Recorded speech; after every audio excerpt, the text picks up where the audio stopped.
Então, a partir de agora, gravando, bom dia, 8º período de medicina, na disciplina PRODEP. Vamos lá falar sobre imposto de renda, como a gente estava falando agora há pouco. Vou compartilhar aqui os meus slides com vocês.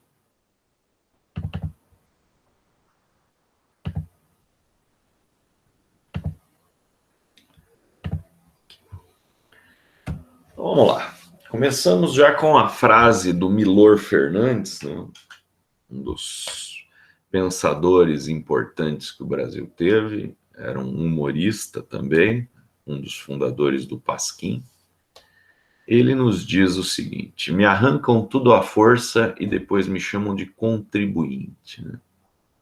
Que é até um nome esquisito mesmo, né? Bem lembrado pelo Milor Fernandes, né? Porque imposto é uma coisa, né? Isso aqui está imposto. É imposto pela faculdade que vocês precisam assistir aula, que vocês precisam fazer prova, etc., caso queiram passar na disciplina. Então, isso é imposto, não cabe discussão, não cabe opinião, não cabe democracia. Porém, quando te chamam de contribuinte, né, você tem a opção de contribuir ou não, você contribui porque quer, né? É uma idiosincrasia aí que pertinente à nossa questão do imposto de renda. Vamos lá. Os impostos. Constituição Federal de 1988. Compete à União instituir impostos sobre 3, né? Renda e proventos de qualquer natureza. Imposto regulado pelo Decreto 3.000/99, regulação do imposto de renda. Então, veja, no caso que nós vamos tratar aqui hoje, é esse inciso 3, renda e proventos de qualquer natureza. Então, independente da forma com que você recebe a sua renda, obrigatoriamente ela deveria ser tributada.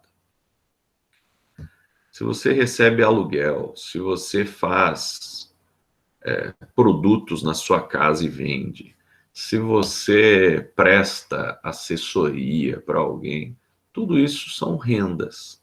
E essas rendas deveriam ser todas tributadas. Por que que nem todas são? Porque a maioria não é declarada. A pessoa presta uma assessoria, ela não dá uma nota fiscal, ela não, no governo não tem como saber que você recebeu aquele dinheiro. A pessoa aluga um imóvel e esse contrato é um contrato de gaveta. O governo não tem como saber que aquele imóvel foi alugado. E assim sucessivamente. Porém, uma coisa que a gente precisa ter em mente também é que o governo não sabe que aquele imóvel foi alugado porque ele não tem acesso ao contrato de gaveta, que ele ficou lá guardadinho. Porém, se esse aluguel é depositado todos os meses na sua conta corrente, o governo, através da Receita Federal, que tem acesso à sua conta corrente, eles podem perceber o seguinte: por que que todo dia 10 o Eduardo recebe lá, sei lá, R$ 1.000 de depósito na conta dele? Alguma coisa errada tem aí. Ele não declara que isso é um rendimento, por que que alguém deposita R$ 1.000 na conta dele toda vez? E pode ser chamado à investigação, esse tipo de coisa. Então, hoje em dia, a Receita Federal ela tem acesso a muita coisa da nossa vida, né? E isso precisa ficar bem claro para a gente fazer o imposto de renda corretamente. Artigo 43. O imposto de competência da União sobre a renda e proventos de qualquer natureza tem como fato gerador a aquisição da disponibilidade econômica ou jurídica de renda assim entendido o produto do capital, do trabalho ou da combinação de ambos. 2, de proventos de qualquer natureza, assim entendidos os acréscimos patrimoniais não compreendidos no inciso anterior. Então veja, os acréscimos patrimoniais. Vocês, este ano, tinham um carro que valia 50 mil reais, vocês tinham uma casa que valia 300 mil reais. Beleza? Pagaram o imposto certinho sobre a renda que vocês receberam, sobre os proventos e tal. E aí, no ano que vem, vocês aparecem com um carro de 150 mil reais e vocês têm mais uma casa que vale 300 mil reais. Então, você teve aí um ganho patrimonial de 400 mil reais. O seu rendimento foi suficiente para esse ganho patrimonial? Então, é algo que o governo pode, que a Receita Federal pode investigar. Vejam aí o caso do Fabrício Queiroz e tal. Começou com uma movimentação na conta corrente dele de 7 milhões, se eu não me engano, em 3 anos. Tá, mas o sujeito não ganha suficiente para ter uma movimentação dessa. Então, vamos investigar. E aí começa. A questão dos depósitos também, né? Não sei quantos depósitos foram e tal, mas o COAF lá, que é o órgão do Ministério da Fazenda responsável por averiguar esses tipos de fraude, o COAF também identificou lá na conta do senador Flávio Bolsonaro que mensalmente entravam não sei quantos depósitos de 2 mil reais ou de R$ 1.000, não lembro, constantemente. E isso mostrava o quê? Que ele estava recebendo essa renda proveniente de algum lugar. E aí que foram ligar ele lá no negócio das rachadinhas, que está sendo investigado e tal. Mas isso é para mostrar para vocês como a Receita Federal, através de todo o aparato tecnológico que ela tem condições de averiguar esse tipo de coisa. Então, mudanças no patrimônio, muito repentinas. Porque você pode mudar o patrimônio, não tem problema nenhum. Você tem um patrimônio total de 500 mil reais, ano que vem você tem 4 milhões de patrimônio, não tem problema.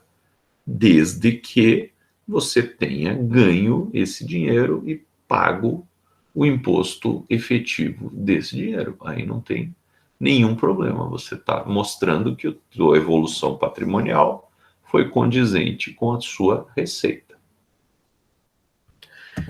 Então, a gente se preocupa muitas vezes com a renda só com relação ao imposto, mas o nosso patrimônio também é analisado. Professor, Oi, peraí que tem alguém querendo fazer uma pergunta aqui. Pode falar. então, esse patrimônio é pelo valor de mercado, certo? Sim, mais ou menos, mas já chegamos no valor de mercado, mas pode continuar. Não, a minha pergunta é se um indivíduo compra um terreno, sei lá, um terreno de 100 mil, assim, e por sorte, alguém vai constrói um shopping na frente desse terreno, e no outro ano supervaloriza esse terreno, passa a valer 400 mil, assim, entendeu? Esse valor de mercado, ele vai ter que declarar alguma coisa assim ou não? Então, Davi, isso é um problema muito sério, porque é o seguinte, teu exemplo, e quando você falou assim, não, é o valor de mercado, e eu falei, é mais ou menos, e aí o teu exemplo foi perfeito para eu explicar o que é o é mais ou menos. Veja só, o exemplo do Davi, ele comprou lá um terreno 100 mil reais, beleza, ele tinha renda suficiente, comprou o terreno, tranquilo. Está lá declarado no imposto de renda, 100 mil reais. Construiu-se um shopping do lado do terreno. O terreno valorizou para 400 mil reais. Ele não pode entrar lá no imposto de renda e colocar que o terreno agora vale 400 mil reais, porque ele pagou 100. Se ele não for vender o terreno, não tem problema, deixa lá. Por 100 mil reais, nada muda na história. Porém, a hora que ele for vender o terreno, daqui 2, 3 anos, ele vendeu o terreno por 400 mil reais, que o imposto de renda vai considerar? Você comprou por 100, você vendeu por 400, você teve um ganho de capital de 300 mil reais.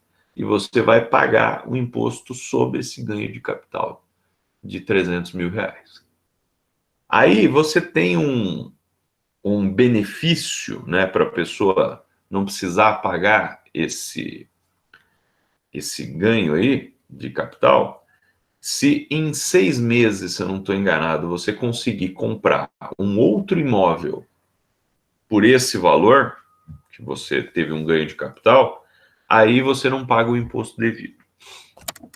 Mas isso é uma coisa muito problemática. Quando você compra um imóvel, por exemplo, as pessoas compram uma casa para morar. Normalmente a pessoa não vai trocar de casa toda hora. Ela comprou uma casa, pagou, sei lá, 300 mil reais e ela mora faz 20 anos na casa. Ao final de 20 anos, ela vai vender essa casa. Ela já não vale mais 300 mil, ela vale 1,5 milhão. Para o imposto de renda, você precisa pagar a valorização desse imóvel de 300 mil para 1,5 milhão. Como é que você resolve esse tipo de problema? Como é que você atualiza esse valor? Através de beneficiamento da casa, né? De benefícios que você faz na casa.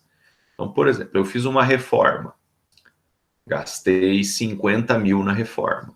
Eu posso acrescentar esse valor na minha casa, na reforma.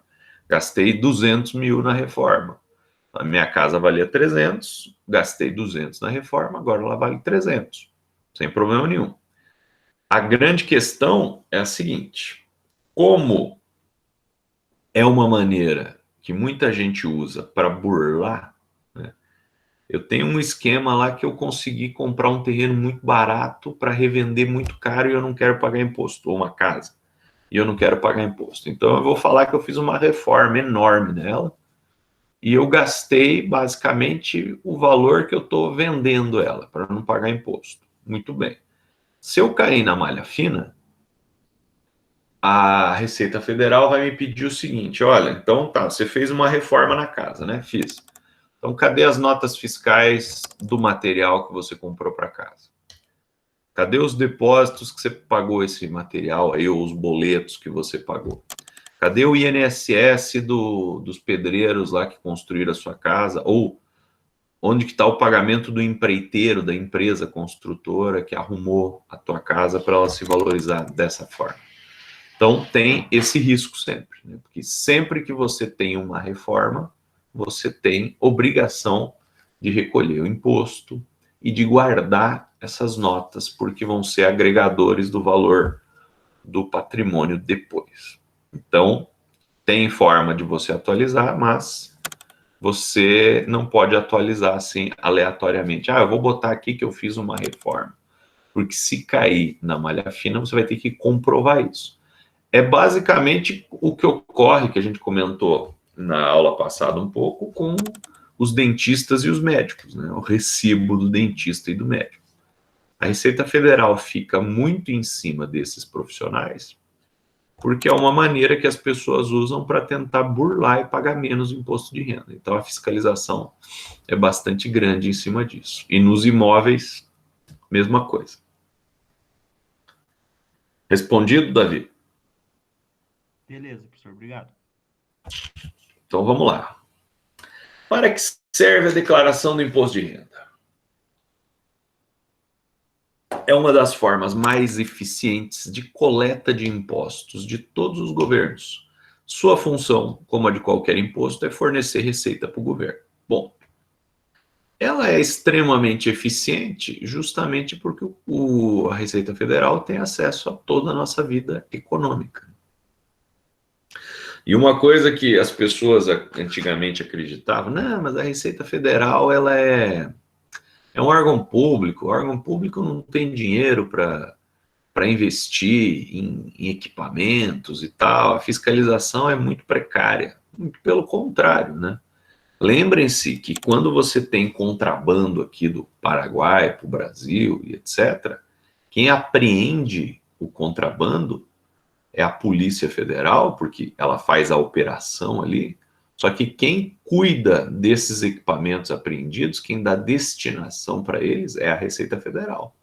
E a Receita Federal utiliza boa parte desses recursos apreendidos para a informatização, né, a melhoria do sistema de informática deles. Então, eles têm recursos, sim, muitos, e o investimento em softwares é bastante grande. Então, é uma das áreas do governo que não tem defasagem tecnológica, não. Por quê? Justamente porque, pelo que está escrito aqui no nosso primeiro parágrafo lá, porque fornece receita para o governo. Então, o governo quer receita. A Receita Federal, então, ela deve ser um dos órgãos do governo com maior tecnologia possível, justamente para que o governo possa auferir todas essas receitas. A declaração do imposto de renda da pessoa física deve conter todas as informações para a Receita Federal do Brasil sobre as rendas obtidas no ano anterior. É aquilo que eu falei para vocês. É por isso que é muito importante a gente tomar cuidado com as nossas contas no finalzinho do ano.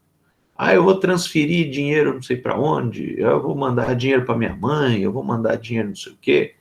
Então, vejam que a ideia da Receita Federal é analisar a sua conta corrente, a sua conta poupança, conta investimento, carteira de ações, entre o dia 1º de janeiro do ano até o dia 31 de dezembro. É um período fechado de 365 dias ou 366 dias, se for bissexto. Então, mandar dinheiro e tal no final do ano para algum lugar, você pode ter uma discrepância aí nessa sua informação contábil. Com essas informações, é possível saber se será necessário pagar impostos ou se haverá restituição. Então, quando funciona a restituição de imposto de renda? Quando você paga imposto de renda retido você tem imposto de renda retido na fonte, você já está pagando para o governo mensalmente. Às vezes, você está pagando menos do que devia, por algum motivo. Por exemplo, o cara trabalha em 3 empregos diferentes. Por exemplo, eu sou registrado em 2 empresas diferentes. Eu tenho imposto de renda retido na fonte em ambas.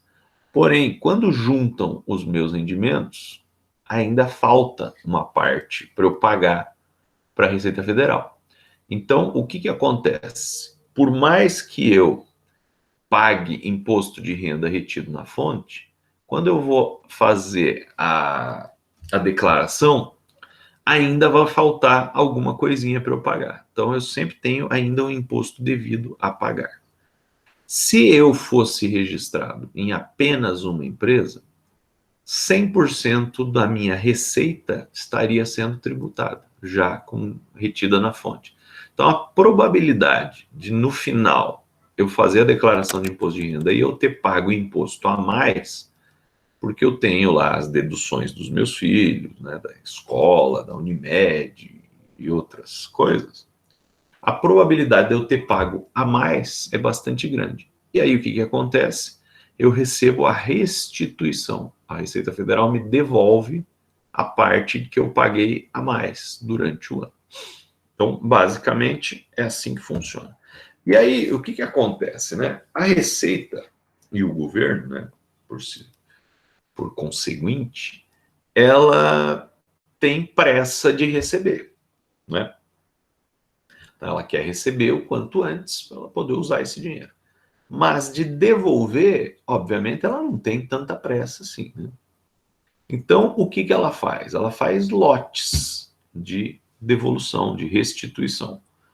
Assim, então, se você está preocupado em restituir rápido, faça o seu imposto de renda e envie rápido. As declarações que são entregues primeiro, elas são restituídas no primeiro lote.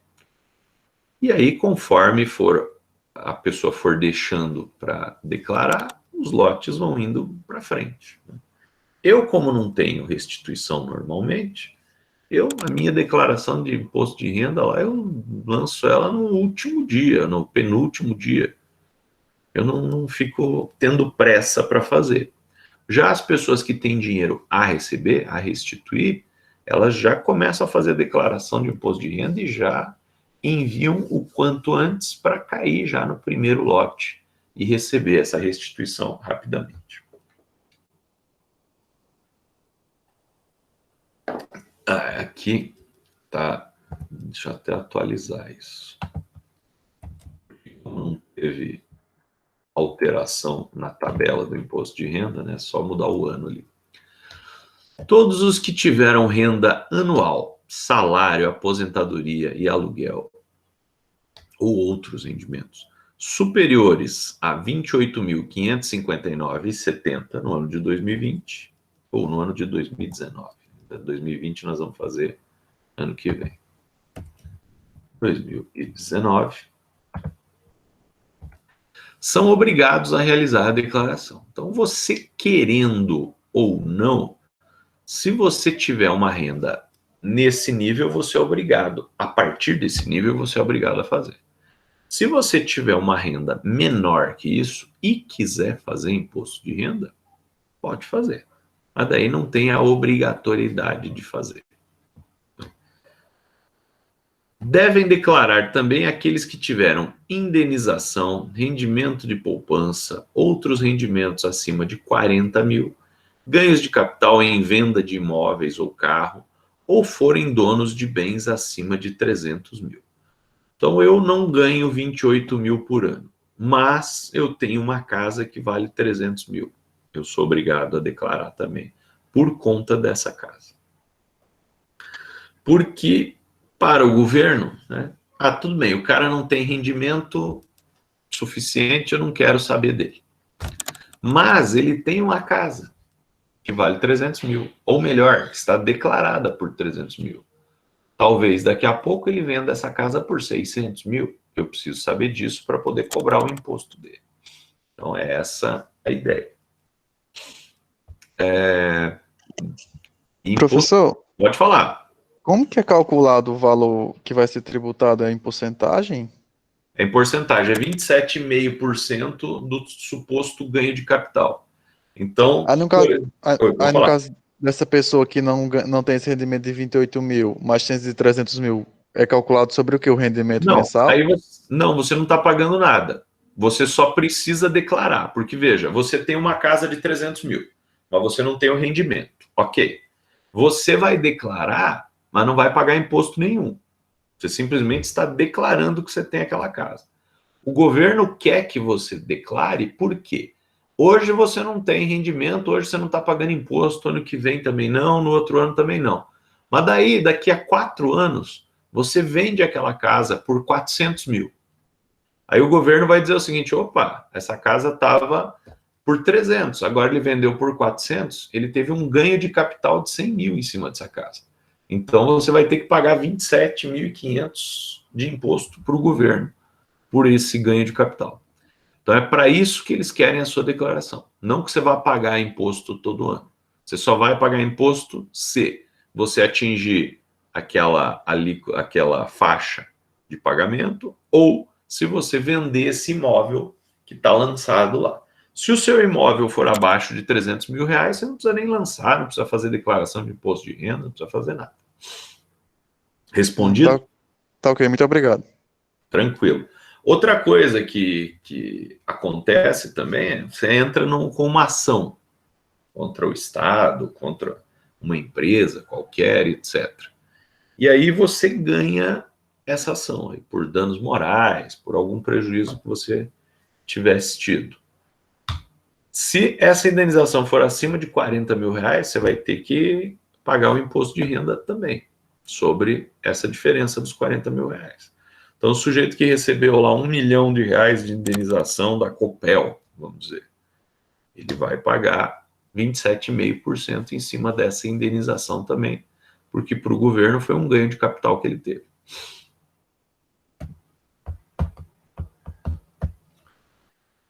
É preciso, quem deve declarar ainda? É preciso cuidado. Além da multa por atraso na entrega da declaração, 1% sobre o total do imposto devido, ou valor mínimo de R$ 165, a Receita Federal pode considerar o contribuinte sonegador de imposto, resultando em pagamentos que podem chegar a 150% do valor devido. Então, veja, eu tenho prazo, até esse ano foi dia 30 de junho, que eu tive de prazo, de prazo para fazer a declaração de imposto de renda. Eu declarando ali, a declaração estando certa, estando errada, tal, beleza, não tenho multa nenhuma por ter feito isso, ponto. Mas eu perdi a data. Porra, chegou a 1º de julho e eu não mandei essa declaração. O que vai acontecer comigo? Primeiramente, multa é garantido, porque você era obrigado a mandar essa declaração e você não mandou. Ponto, multa. E aí, essa multa é de 1% do imposto devido. Então, eu estava devendo lá R$ 1.000, né? 10% seriam 100, 1% seriam R$ 10. Então, eu tenho uma multa de R$ 10, 1% sobre o meu imposto devido, que eu sou obrigado a pagar, não tem conversa. Porém, o valor mínimo dessa multa é 165. Então, no meu caso, estou devendo R$ 1.000 de imposto, não vou pagar R$ 10, vou pagar 165,74 de multa. Ponto. Começa por aí. Aí, além disso, nós vamos ter uma análise, que é uma análise subjetiva do fiscal que vai te atender. Se ele considerar que você esqueceu, tudo bem, coitado, esqueceu, ele mesmo faz a declaração de imposto de renda dele, passou batido e tal. Beleza, R$ 165, você faz a declaração, posta lá e tudo certo. Agora, se a análise do fiscal for que você está querendo sonegar imposto de renda mesmo, que você fez isso aí de pilantragem, ele pode te cobrar uma multa de até 150% do imposto devido. Então, nesse caso, o nosso imposto era R$ 1.000, né? 100% vai para R$ 2.000, 150%, R$ 2.500. Seria a multa que eu pagaria. E aí você multiplica isso, né? Se o cara está devendo R$ 10.000 de imposto, R$ 15.000 de imposto, 150% em cima. Tá, professor, mas eu não consegui finalizar, ficou faltando documento e tal, eu tô ferrado, eu vou pagar a multa e tal. Não, você não precisa pagar a multa. Você apura o que você conseguiu, pegou lá os documentos que você conseguiu fazer, montou a declaração e enviou no prazo. Beleza. Mas o resto da documentação só vai vir dali uma semana, 15 dias e tal. Não tem problema. Você enviou, aquela declaração está errada. Ela está incompleta. Não está errada, está incompleta. Mas você cumpriu o prazo. Então você não tem multa, não tem nada. Aí você vai abrir lá a tua declaração, que você pode, e vai pedir para fazer uma retificação dessa declaração. E aí você entra lá e arruma tudo o que precisar. Aí, por exemplo, na primeira que você enviou, disse lá que você tinha que pagar R$ 500 de imposto. Você já pegou, já enviou, imprimiu a DARF lá, já pagou os R$ 500. Beleza. E aí, quando você complementou a declaração com todas as outras informações que precisava, você descobriu que, além daqueles R$ 500, ficaram faltando mais 700. Você imprime uma outra DARF, paga os 700, acabou. Tem multa, não tem análise de fiscal, não tem nada. Por quê? Porque você cumpriu o prazo. Então, as declarações de imposto de renda podem ser retificadas. E você pode retificar uma declaração de imposto de renda não imediatamente, assim, uma semana depois, 15 dias depois. 1 ano depois, 2 anos depois, você pode entrar lá e retificar. Obviamente, né, quanto mais tempo você demorar para retificar, você pode ter dado margem para o fiscal ver que tem alguma coisa errada ali. Eu vou retificar depois a minha receita. É complicado isso, porque o retificar a receita pode dizer o seguinte, né, esse cara não tinha dinheiro para pagar o imposto de renda esse ano, ele vai deixar para ver se passa. Ou, mais lá na frente, ele vai fazer essa retificação para pagar. O fiscal pode descobrir isso antes e aí dizer que você está sonegando imposto. Então, a análise do fiscal, ela é baseada em técnica, porém, essa consideração de esquecimento ou de sonegação é bastante subjetiva. Por exemplo, vocês médicos aí declararam todos os recibinhos lá que vocês fizeram consulta.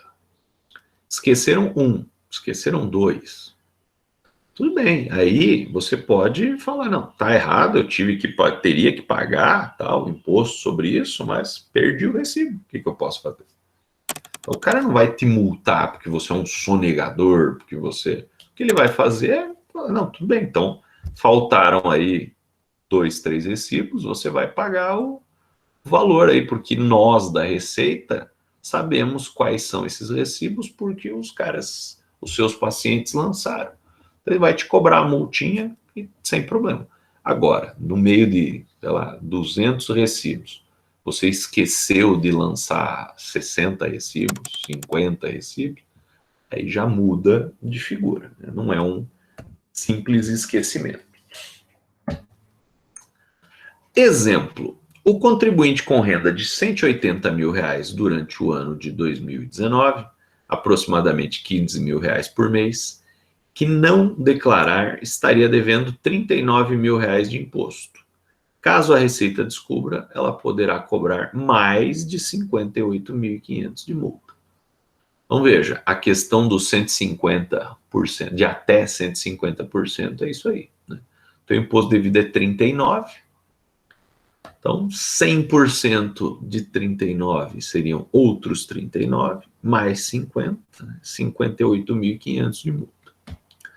Logo, a melhor opção é realizar a declaração, colocar todas as informações necessárias, inclusive com os valores que podem ser dedutíveis, assim serão pagos menos impostos. Então, daqui a pouco a gente vai falar do que pode ser dedutível também.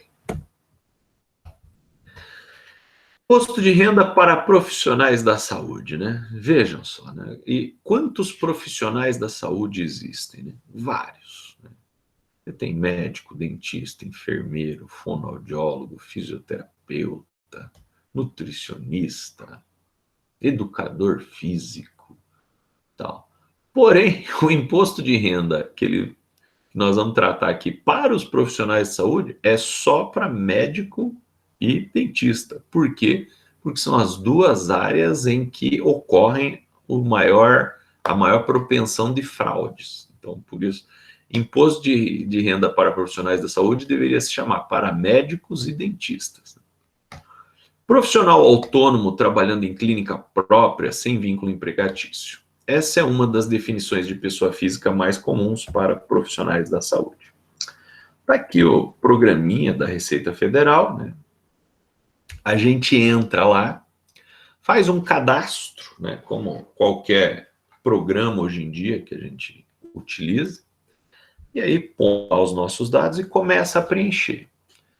E aí, finalizado isso, você vai enviar a declaração, vai sair uma DARF para você pagar do imposto, ou não, se você não tiver imposto a pagar, e pronto, resolvido. No ano seguinte, é feita uma reformulação da página, do sistema, etc.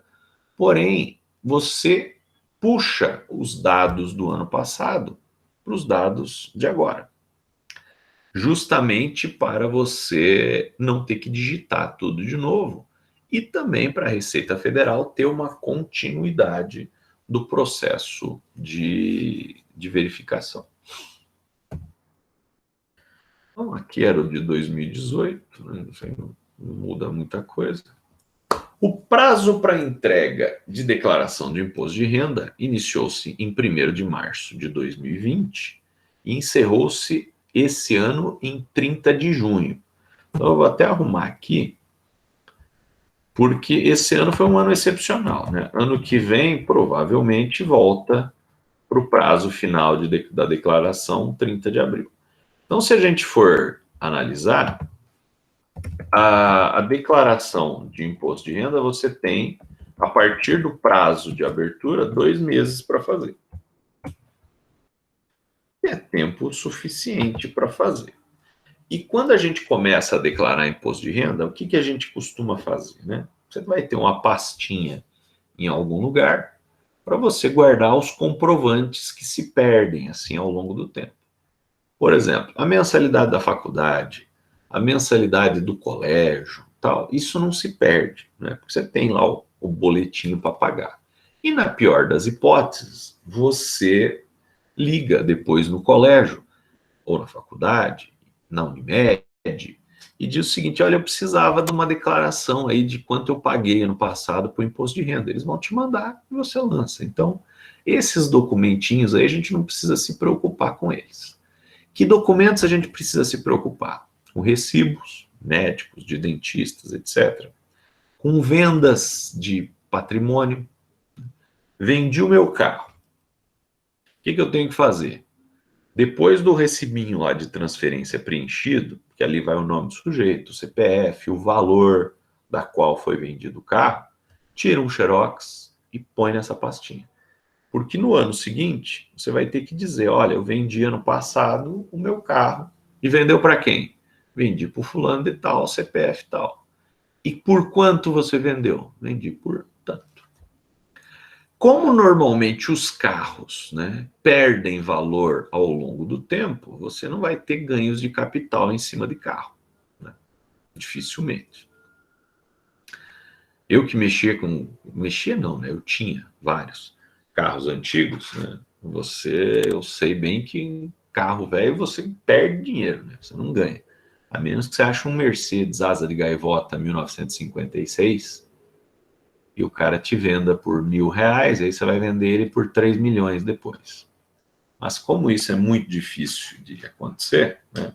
Então com carros em geral você perde dinheiro.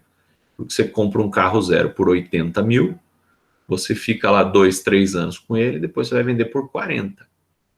Então, o bom seria se o governo, do mesmo modo que te cobra a diferença de ganho patrimonial, ele te pagasse a diferença da perda patrimonial, né? Aí seria muito bom se isso pudesse ser restituído também. Mas não é. Então, recibos de consultas ao dentista, ao médico, que possam ser dedutíveis, a gente guarda, né? Vendas de patrimônio, automóveis, casas, etc. Você tem que ter lá a documentação, não que você precise comprovar essa documentação lá, mas justamente para você não se perder, né? Você vendeu o carro por 50 mil, ou você acha que foi 50 mil, então você lança lá. Mas, na verdade, o cara pagou efetivamente, foi lançado no recibo 45. A Receita Federal pode falar assim, opa, olha aqui uma discrepância. Não dá imposto nenhum, mas pode dar um incômodo para vocês. E uma coisa que vocês precisam também se preocupar é a seguinte, né? Enquanto vocês não fazem imposto de renda, não tem preocupação nenhuma. Comprei um carro por 30, agora vendi ele, comprei outro por 90, não tem problema, não fiz declaração de imposto de renda. A partir do momento que eu fiz a declaração do imposto de renda, a primeira vez, aí eu preciso me preocupar com variações patrimoniais. Ou seja, eu tinha um carro que eu paguei lá 80 mil e eu vendi 30, por 30, beleza. Imposto de renda está lá que eu vendi por 30. Então, a Receita Federal sabe que eu ganhei 30 mil reais nessa venda. Ganhei não, né? Recuperei 30 mil reais nessa venda. Aí eu vou lá e compro um carro de 200 mil reais. Eu tenho 30 mil, porque eu vendi aquele carro, comprei um carro de 200. Estão faltando 170. Da onde veio esse 170?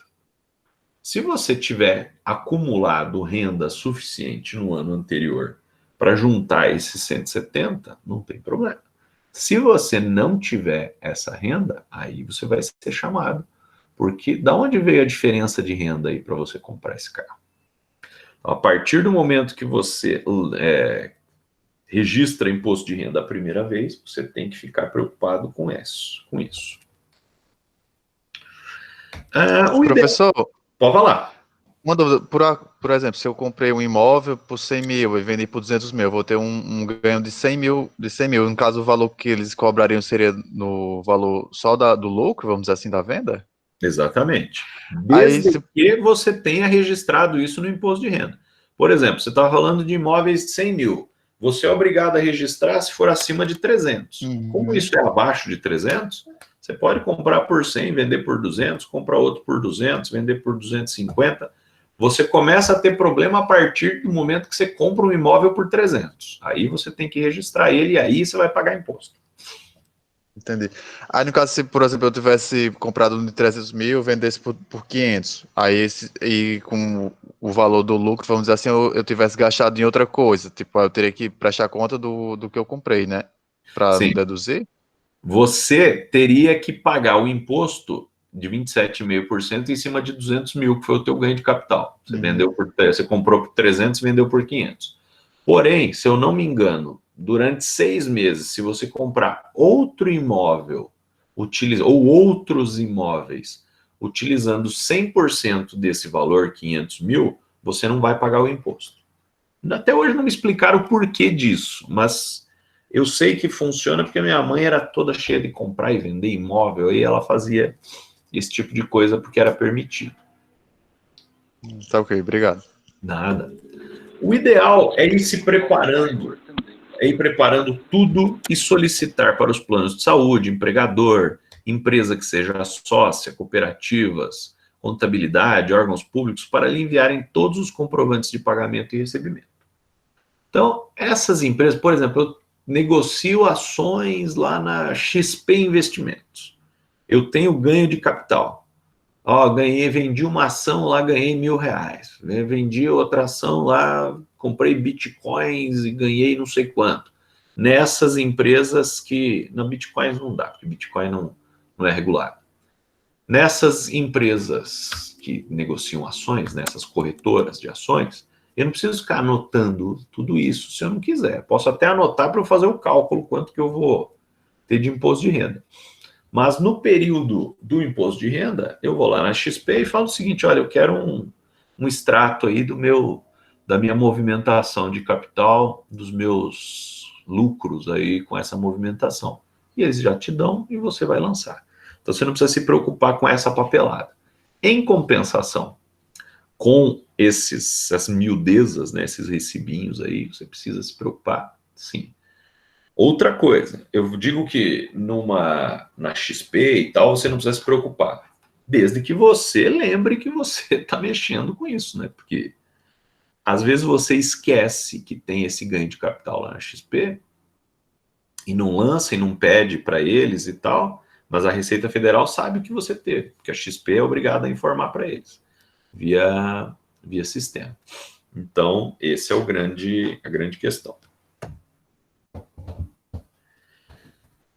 Informações eu coloco na declaração. Existem algumas fichas que você encontra ao fazer o download do programa da Receita Federal que deverão ser preenchidas. Na primeira ficha de identificação, o código a ser colocado de natureza da ocupação para os profissionais de saúde pode ser 11, profissional liberal ou autônomo sem vínculo empregatício, ou 12, para proprietário de empresa ou firma individual. Isso aí para todos os profissionais de saúde, você vai ter que colocar lá. Se você é profissional liberal, você vai pôr 11. Se você é proprietário de empresa, 12. O que muda para o médico e para o dentista que eu falei? Em seguida, no campo ocupação principal, deve ser inserido o código 225 para médicos e 226 para dentistas. Também haverá um local para inserir o número do registro profissional, que é obrigatório para todos os profissionais de saúde. Então, por que isso? Justamente para rastrear. Para ver, o médico X deu um recibo Y para um paciente. Esse paciente lançou. Eles conseguem rastrear através disso. Eu sei quem é dentista, eu sei quem é médico, eu sei o número de registro deles no conselho. Ano retrasado, começou também a valer o seguinte, né? Vocês, enquanto indivíduos, precisam ter carteira de identidade quando vocês começam a viajar e tal, sozinhos, né? Porque com os pais não precisa.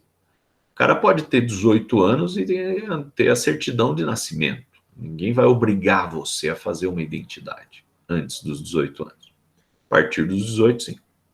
O CPF era a mesma coisa, né? Eu não preciso de CPF para nada, tenho nada no meu nome, não preciso de CPF. O governo brasileiro, em 2018, se eu não estou enganado, obrigou que não obrigou que todas as pessoas fizessem CPF, independente da idade, mas que os dependentes de declaração de imposto de renda obrigatoriamente precisavam ter CPF. Por quê? Justamente para fazer essa mesma correlação que nós estamos fazendo aqui. Exemplo. Não sei se vocês lembram ainda com o Michel Temer era presidente da República, o filho dele lá, o Michelzinho, que tinha, sei lá, 10 anos, ele já tinha um patrimônio de não sei quantos milhões lá. Então vejam, por que ele tinha esse patrimônio? Porque o pai colocou o patrimônio no nome dele. Ele não trabalha, ele não ganha para isso.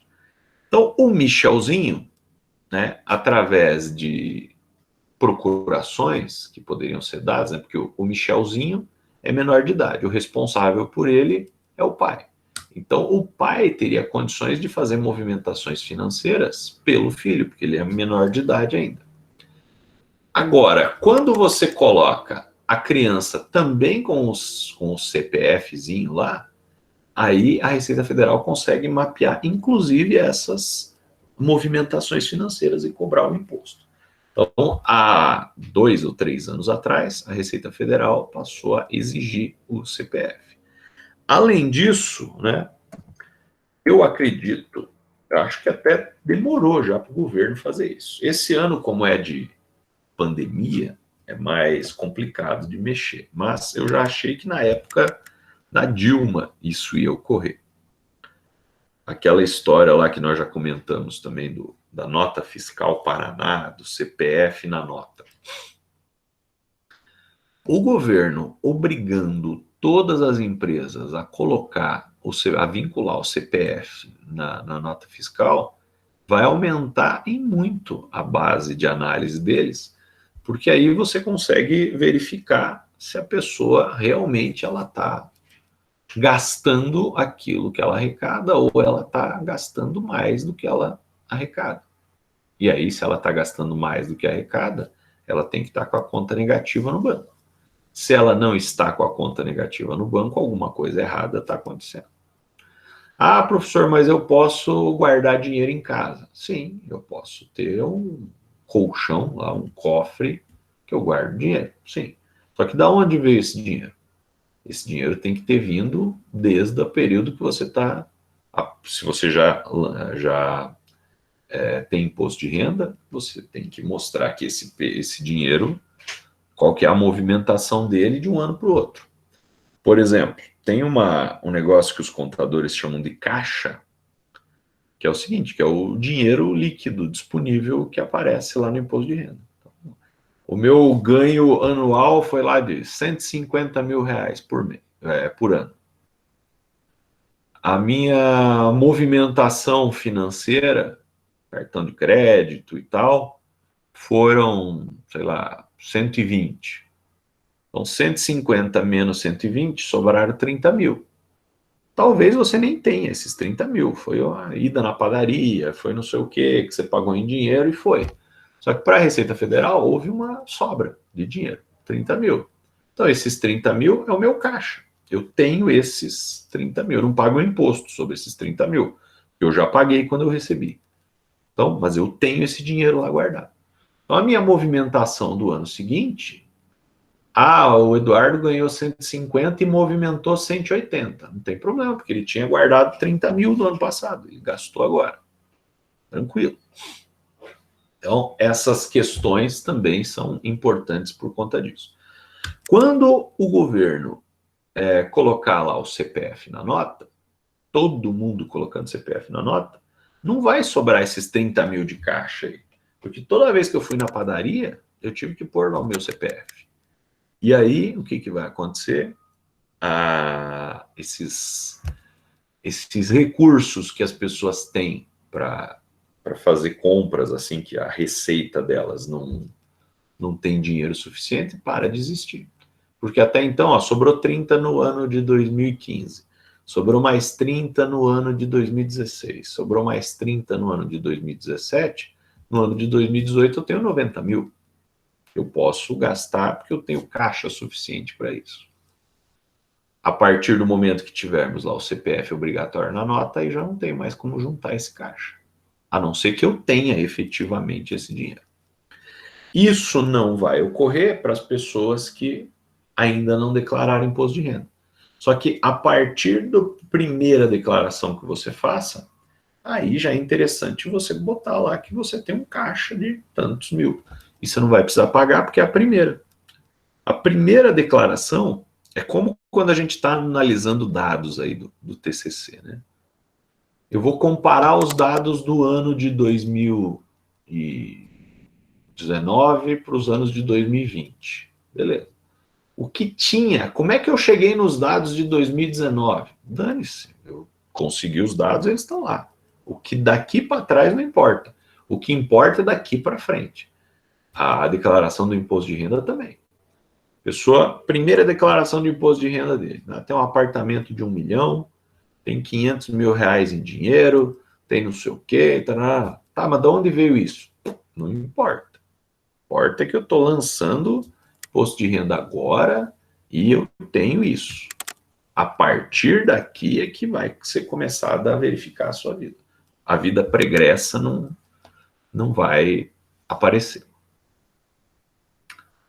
Dependentes, né? É uma das fichas que tem lá na nossa declaração de imposto de renda. Quem é dependente? São pessoas que dependem financeiramente de você. Nessa ficha é importante colocar quem realmente é seu dependente. Esse dependente não pode ser informado na declaração de outra pessoa. Então, vamos supor, pai e mãe fazem declarações de imposto de renda distintas. O pai tem a sua declaração, a mãe tem a sua declaração. Tranquilo, pode ser feito assim. Porém, os filhos, um vai ter que optar, ó, o filho vai ficar como meu dependente ou vai ficar como seu dependente. Não dá para estar nos dois. A pessoa tem 2 filhos, aí pode pôr um num e outro no outro, não tem problema. Mas não pode fazer assim, eu vou pôr, ou pode, num ano é dependente de um, no outro ano é dependente do outro. Não tem problema também não. O que não pode é colocar em 2 ao mesmo tempo. Outra questão dos dependentes, né? Você vai ter um valor máximo que você pode descontar pelo dependente, né? E você tem também lá uma idade máxima, que até lá você pode considerar teu dependente. A partir daquela idade, não pode mais. Se não me engano, é até os 23 ou 24 anos. Outra coisa importante, o dependente não pode ter renda.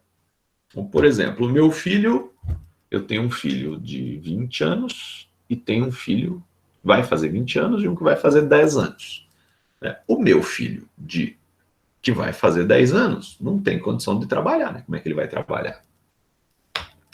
Então, ele é meu dependente, tranquilo. O meu filho de 20 anos, ele tem idade de trabalhar. Ele está na faculdade e tal, beleza. Só que se ele trabalhar, eu não posso pôr ele como dependente, mesmo que eu pague a faculdade dele. Então, porque se ele tem renda, ele tem receita, ele é por conta própria, ele não é seu dependente. Então, isso é uma coisa importante. Outra coisa, os meus pais estão aposentados, são meus dependentes. Não são. Porque se eles recebem aposentadoria, eles não são teus dependentes. Se só um receber, o outro você pode... E esse outro não tiver nenhuma fonte de renda, ele pode ser dependente. Caso contrário, não pode. É até um amigo meu que ele ainda, ele é da minha idade, ele ainda mora com os pais, né, nunca casou e tal. E como uma forma de ajudar nas despesas da casa, ele ajuda de várias maneiras, mas uma das formas que ele considerou de ajudar na despesa da casa é pagar a Unimed dos pais dele. Beleza. Então, ele paga a Unimed dos pais. Só que os pais são aposentados. Ele declarou os pais como dependente para restituir a Unimed. Primeiro ano que ele fez isso, a Receita já pegou ele. E aí, o que aconteceu? Lógico, ele teve que pagar o imposto e tal, mas ele não recebeu multa porque ele mostrou que ele era tonto, ele não sabia que, como ele pagava, ele até foi lá mostrar os extratos dele, falou, não, mas quem paga a Unimed do meu pai sou eu, tá aqui e tal. E o cara da Receita falou, não, você paga porque você quer, porque o teu pai tem receita para pagar, o teu pai tem, ele é aposentado, ele pode pagar, então ele não é seu dependente. Se a pessoa não tem receita, aí sim, é uma outra história. Uma outra questão importante também, que aconteceu esses tempos atrás. Quando você vai no dentista ou no médico e tal, ambos vão pagar o imposto, né? Ambos não, né? Você, cliente, vai restituir o imposto e o médico vai pagar o imposto. Pronto, e o dentista também. Um amigo meu lá que fez lá um tratamento dentário, trocou todos os dentes da boca lá e gastou 60 mil no tratamento. E aí o que eu disse para ele, mas ele não me ouviu e se ferrou, né? Eu falei para ele, cara, combina com o teu dentista para você pegar esses recibos, veja lá qual que é o limite, né, que você pode deduzir, e você faz isso gradativamente. Então, esse ano eu gastei 10 mil, ano que vem eu gastei 10 mil, no outro ano eu gastei 10 mil, e assim sucessivamente. Né? Porque para o dentista vai ser bom, porque ele vai pagar menos imposto de uma vez, ele vai pagar um X de imposto por ano. Né? E para você consegue deduzir. Não precisa. Ele foi lá, pegou a nota dos 60 mil, o dentista pagou o imposto sobre os 60 mil, e ele só conseguiu restituir, acho que 4 ou 5 mil disso daí. Porque você tem um teto máximo. Né? Você pode restituir até, ou apresentar uma nota de até 10 mil reais. Não adianta você apresentar uma de 60. Você só vai restituir 10. Caso o dependente possua rendimentos, você deve avaliar se compensa somar os rendimentos dele aos seus e verificar se isso não aumenta seus impostos. Então, isso aí eu estava esquecendo. Você tem lá o teu pai que é aposentado. Você quer colocar ele como seu dependente, ele tem rendimento. Tudo bem. Pode ser um caso. Por exemplo, a pessoa ela tem um problema de saúde, ela é debilitada, ela fica sob os seus cuidados. Então, beleza. Só que o que você tem que fazer? Você tem a tua renda anual, sei lá, de 50 mil reais. Você vai somar a renda anual do seu pai, mais 15 mil reais, na sua renda, e aí você pode pôr ele como dependente. Só que, normalmente, quando você faz isso, você está pagando mais imposto do que restituindo pela ótica de colocá-lo como dependente para gerar uma restituição. Então, antes de fazer esse tipo de jogada, você precisa verificar se vale mais a pena somar esse rendimento junto com os seus e pagar o imposto para pegá-lo como dependente, ou deixa ele fazer a declaração dele e você faz a sua. Declarações de cônjuges também. A gente estava falando antes lá que, no caso dos dependentes, que o marido pode fazer uma declaração e a mulher pode fazer outra declaração separada. Pode, tranquilo. Tem que colocar os filhos numa delas. Ou dividir os filhos em cada um. Mas o casal pode fazer uma declaração de imposto de renda conjunta. Não tem problema. O casal tem lá a sua declaração, então você vai somar o rendimento dos dois e vai colocar os dependentes, e aí vai fazer como se fosse uma coisa só. Também é algo que tem que perceber, tem que verificar se vale a pena ou não, ou se é melhor fazer individualmente. Caso contrário, o dependente pode fazer a declaração separadamente, assim o imposto pago pode ser menor. Então, em economia, daqui a pouco nós vamos entrar nela, daqui a pouco não, uns tempinhos, né? A gente vai falar de um conceito chamado custo de oportunidade. Custo de oportunidade é você analisar esse tipo de coisa, né? Você tem a oportunidade de pôr o seu avô, o seu pai, a sua mãe como dependente seu no imposto de renda, sendo uma pessoa aposentada. Tá, é uma oportunidade. Tá. Qual que é o custo dessa oportunidade? Eu vou calcular. Eu estou pagando 10 mil reais de imposto de renda. Com a minha mãe na declaração, sendo minha dependente, o meu imposto de renda somando a renda dela, somando a renda dela e descontando aí a dependência do imposto de renda, eu vou pagar 8. Então, ótimo, estou ganhando 2 mil reais, estou deixando de pagar 2 mil reais. Eu faço a mesma conta e de 10 vai para 11, não vale a pena. Então, deixa ela fazer a declaração de imposto de renda sozinha. Isso é o custo de oportunidade. Rendimentos tributáveis recebidos na pessoa jurídica, né? Salários, recebimento de convênios. Vocês aí vão acabar se filiando na Unimed, na Amil, etc. E outros aí, Paraná Saúde, sei lá. E aí vocês vão ter também esses rendimentos que vão ser tributáveis da mesma forma. E, nesse caso, vocês vão receber um extrato dessas entidades, mostrando lá quais foram as receitas que vocês receberam no ano. E aí também, né, você tem, porque tem um campo lá no formulário da Receita Federal, que tem lá, né, fontes de receita. Você vai cadastrar cada uma das fontes. Por exemplo, eu vou cadastrar a minha clínica, eu vou cadastrar a faculdade, que eu dou aula na faculdade, eu vou cadastrar a Unimed, que eu recebo pela Unimed, eu vou cadastrar a Amil, que eu recebo pela Amil, eu vou cadastrar sei lá mais quem, eu vou ter que ter todos esses cadastros e lançar um por um. Cada um vai te mandar um documento fiscal para você lançar bonitinho esses valores.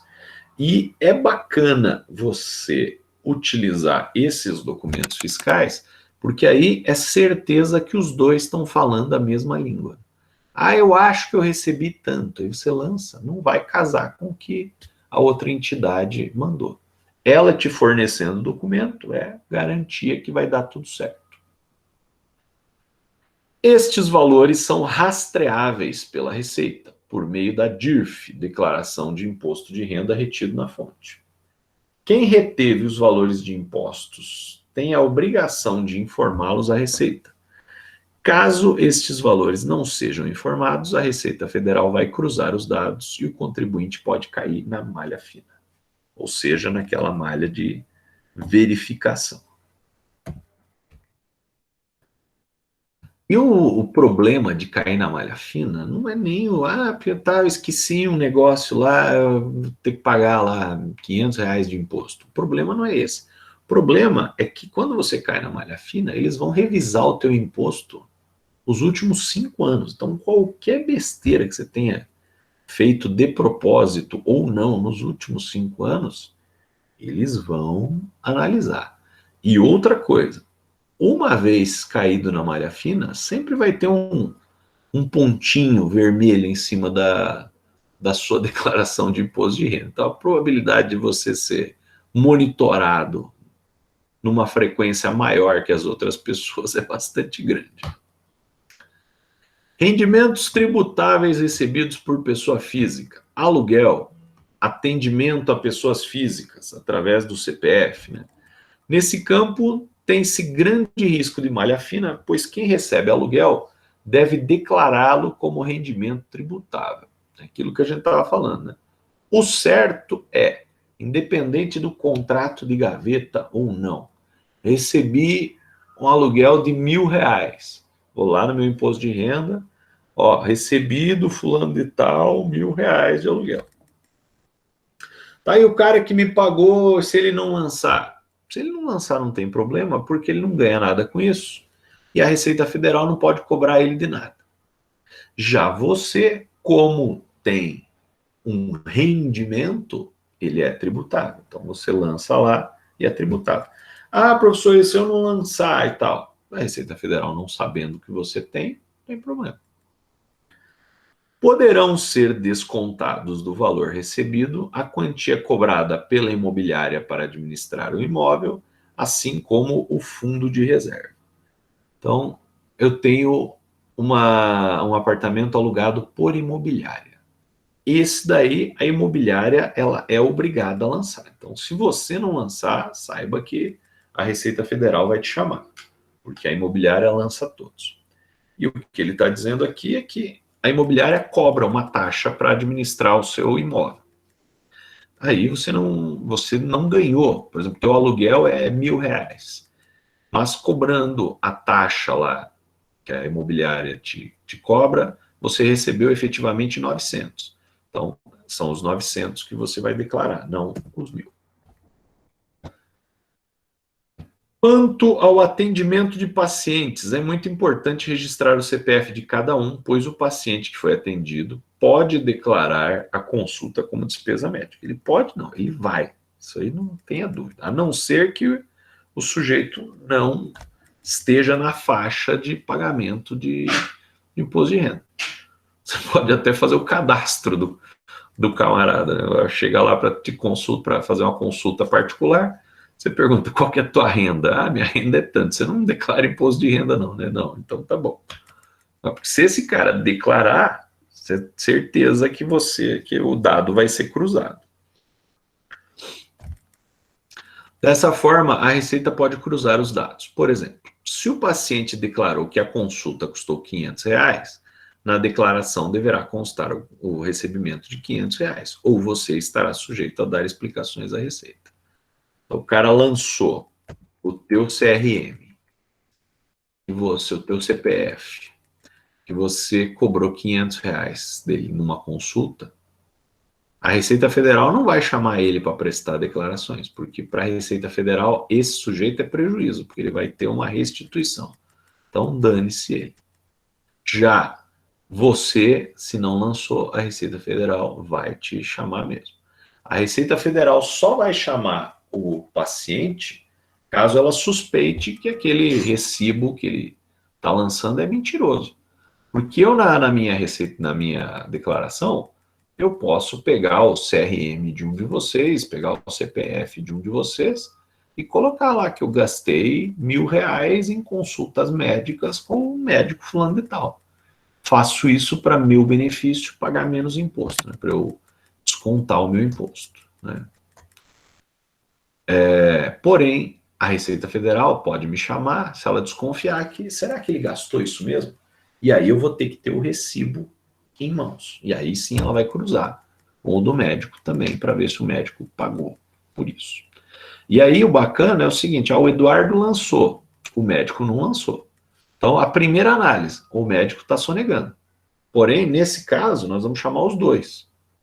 Eduardo, cadê o recibo? Ah, pois é, perdi e tal, né?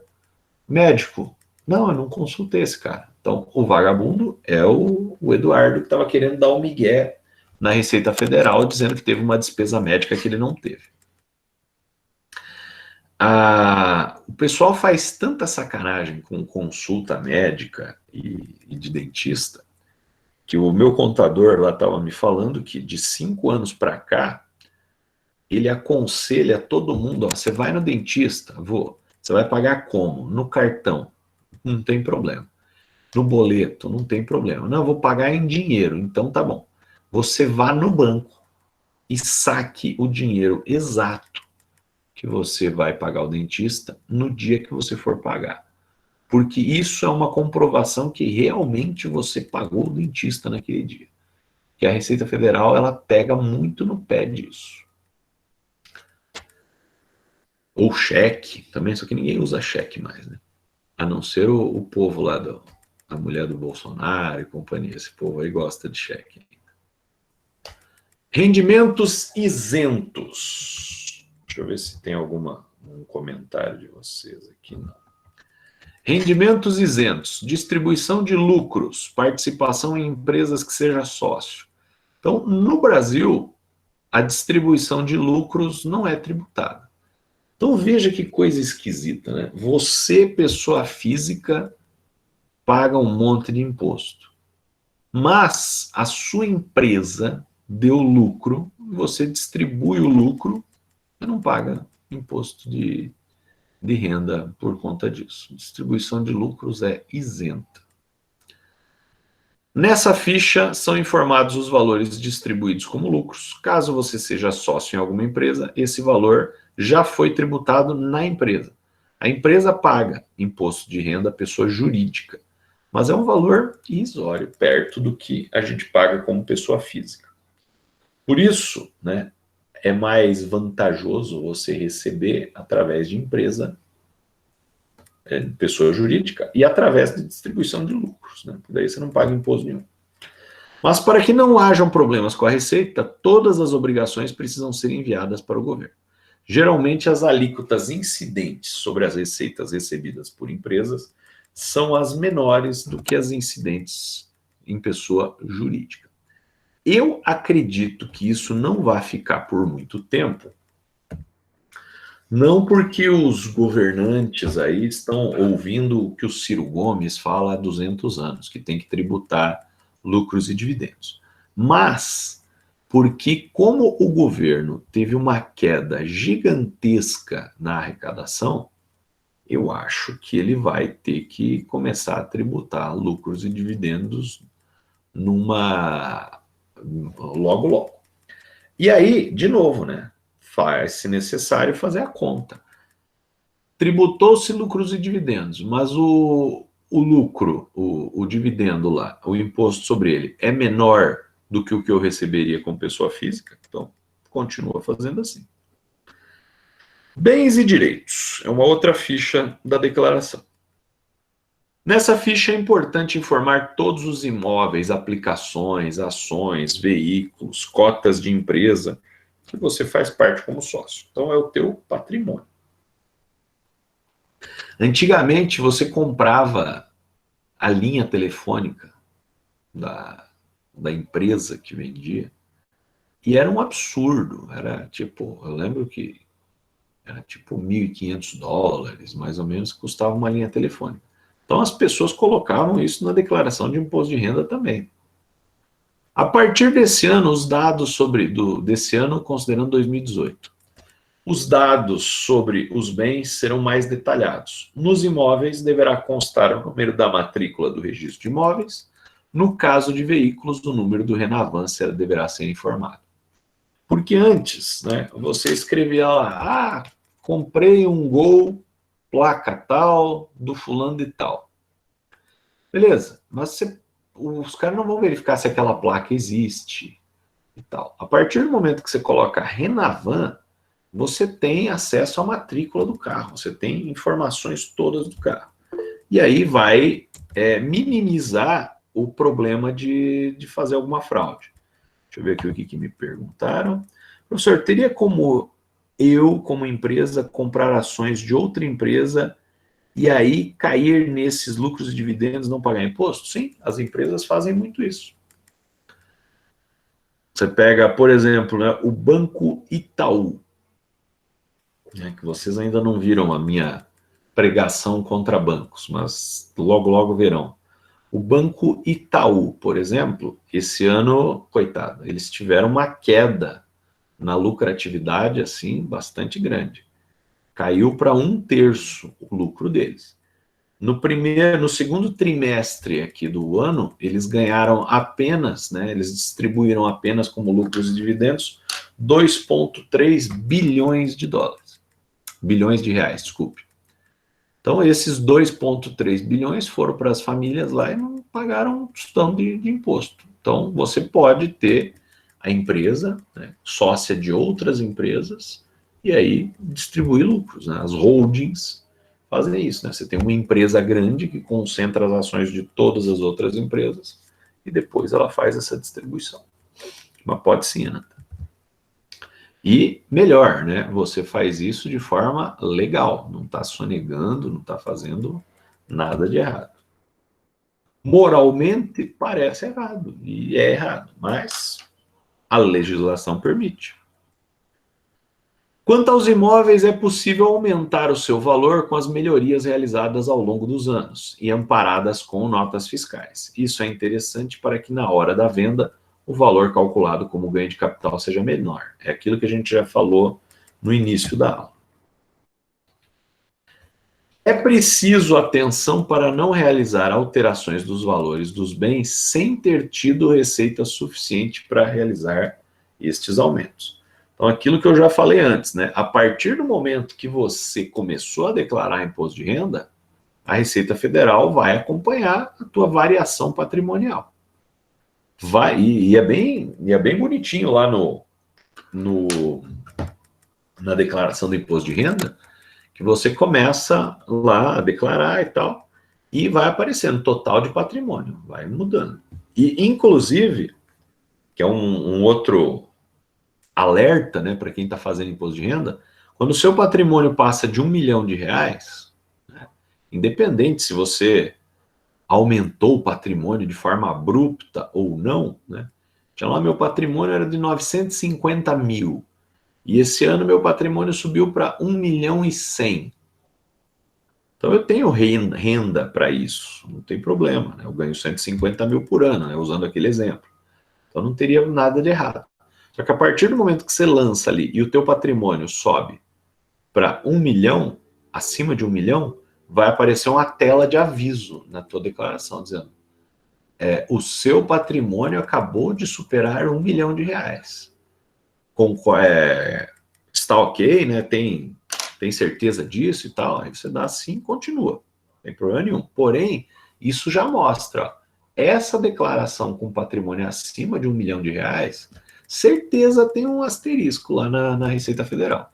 Ele já te avisou que vai ter esse asterisco, porque você extrapolou essa quantidade.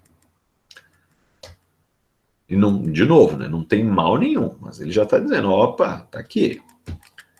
Para isso, dentro do programa da Receita Federal, abra a guia à esquerda, resumo da declaração, outras informações e compare o crescimento dos bens e das dívidas com os valores dos rendimentos. Também tem isso, né? Eu comprei um carro financiado, comprei uma casa financiada, tem lá uma parte de dívidas. O que se espera, né? Que a cada ano o seu patrimônio aumente e a sua dívida diminua, porque o que você já pagou da dívida que diminuiu aqui, você está incorporando no patrimônio lá. O seu rendimento sendo suficiente para isso, nenhum problema. Quais receitas pagam impostos e quais não pagam? As receitas recebidas de empresas e de pessoas físicas são tributadas conforme a tabela abaixo. Então, base de cálculo.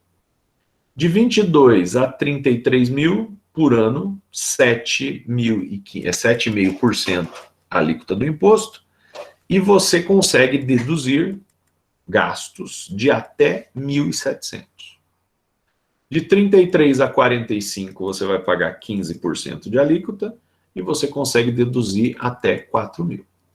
De 45 a 55, você paga 22,5% e consegue deduzir até 7 mil. Acima de 55, você vai pagar 27,5% e você deduz até 10 mil. Não importa, pode ser 200 mil que você recebeu, você consegue deduzir 10 mil só. É por isso que eu falei lá do negócio do recibo do dentista. Não adianta você pegar um recibo de 60 mil, você só vai conseguir deduzir 10. Professor, Vou falar. eu tenho uma dúvida.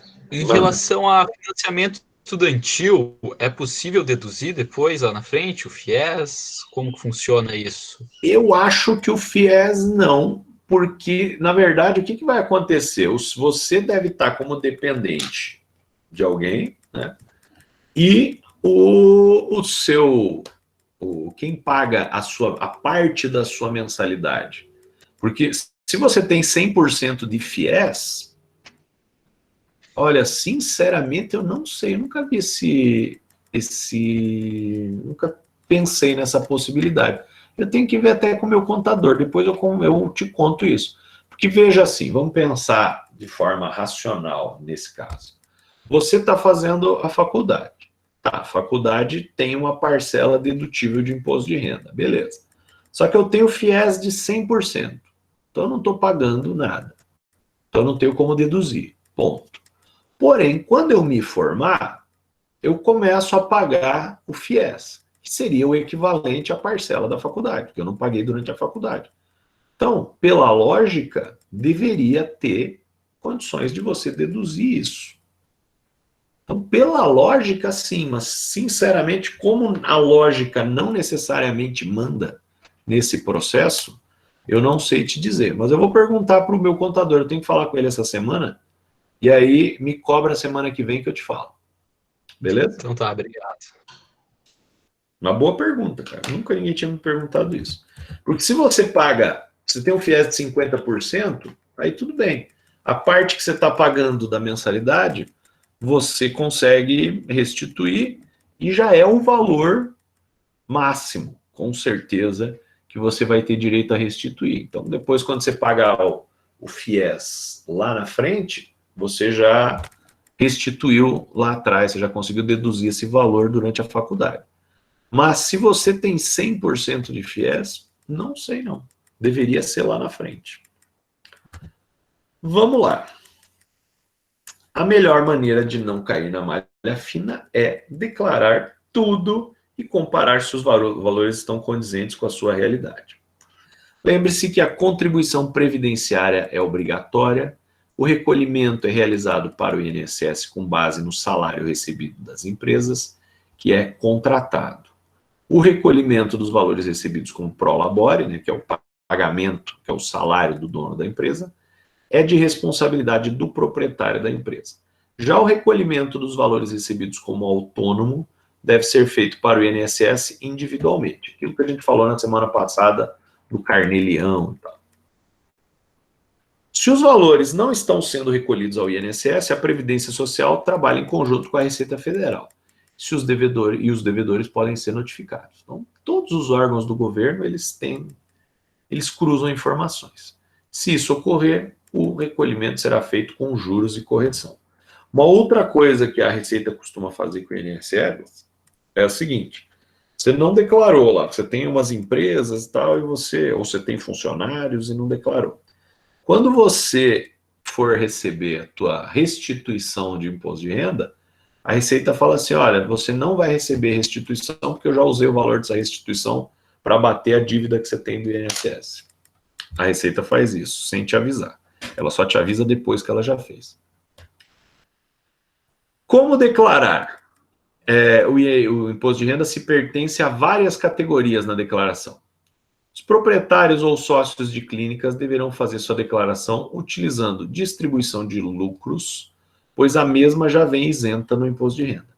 Para minimizar o impacto dos impostos na pessoa física, dependendo dos valores recebidos, é ideal criar uma empresa para emitir nota fiscal para hospitais. Então, tem muito médico que, ao invés de receber diretamente do hospital, ele tem uma empresinha, né, como nós vimos na aula passada, e ele emite essa nota para o hospital para receber como um serviço prestado. Dessa maneira, os dois lados têm vantagem. O contribuinte reduz o valor dos impostos pagos e o hospital diminui os seus custos. O que é especulação? Aqui, vamos ver se vai dar para ouvir isso aqui. O que é especulação imobiliária? É o ato de investir em imóveis não para ter um teto, mas para ter lucro contando com a valorização do mercado. Sabe quem mais estimula o processo de acúmulo de imóveis para especulação? Nosso querido sistema tributário. Hoje, no Brasil, quanto mais apartamentos você tem, mais fácil fica de pagar pouco imposto sobre a renda que você recebe deles. Por exemplo, se você herdou um apartamento do seu avô e quer alugar, o governo pode cobrar até 27,5% do preço do seu aluguel. Se você herdou uns 20 apartamentos do seu avô e abriu uma imobiliária só para você e seus imóveis, pode acabar pagando uma tarifa bem camarada de 11%. Agora, se o seu avô te deixou uma participação de sócio num grande fundo imobiliário, basicamente uma carteira de investimento que controla uma quantidade enorme de imóveis, sabe quanto você vai pagar de imposto sobre o lucro disso? 0%. Ou, como chama o seu primo Reaça, meritocracia.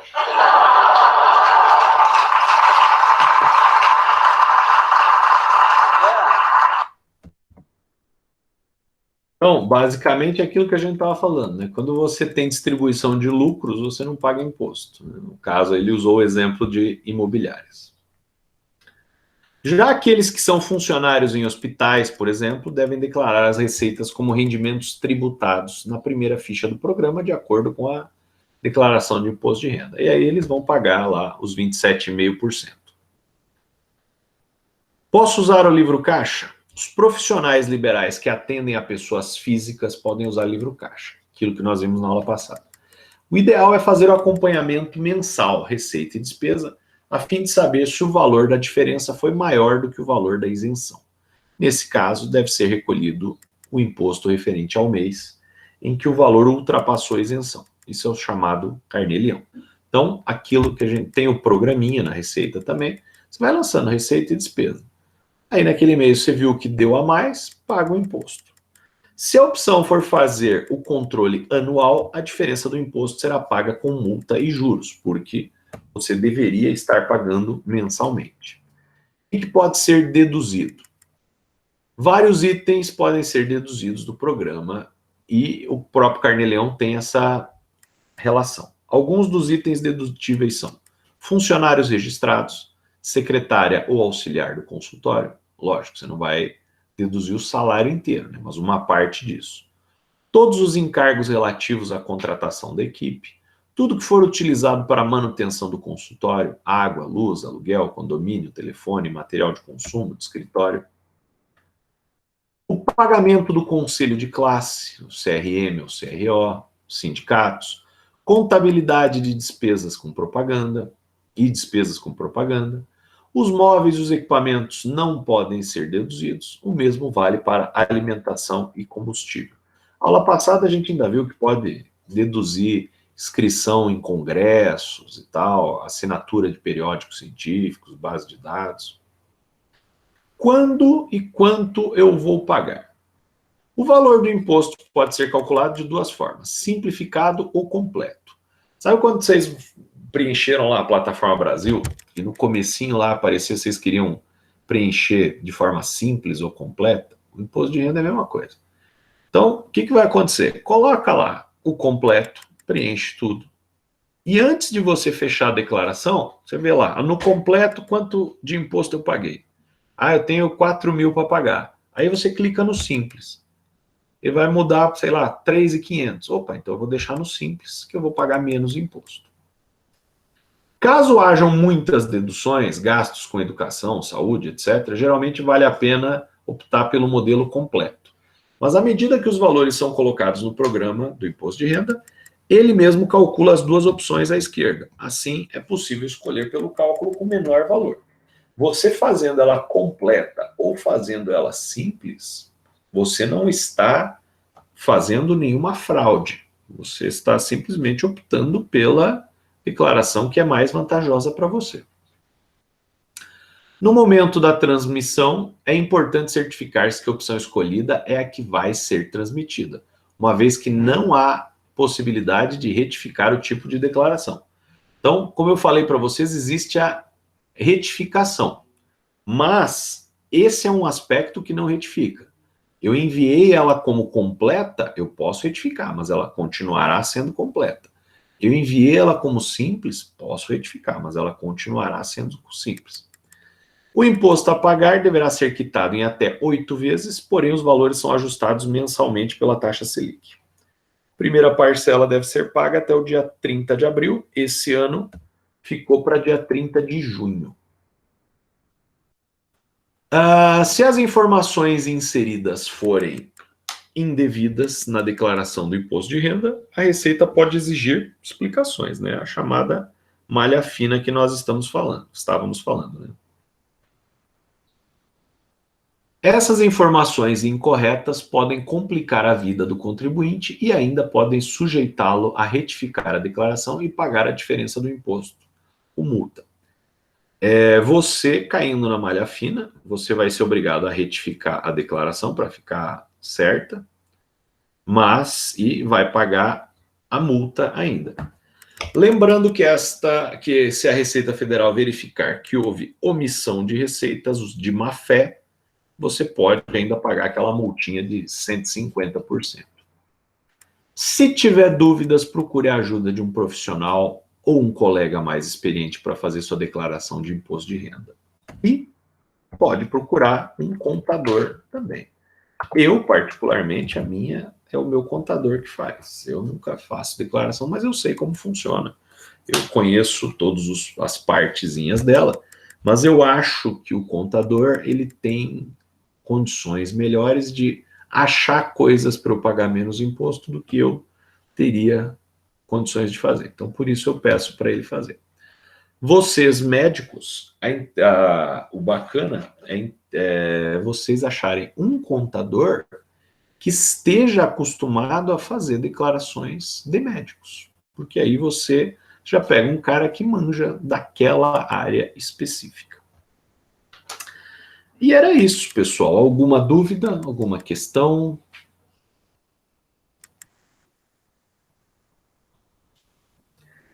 Caso contrário, boa semana para vocês, resto de semana para vocês, que já estamos aí quarta-feira. Semana que vem estou de volta, beleza? Então, até logo.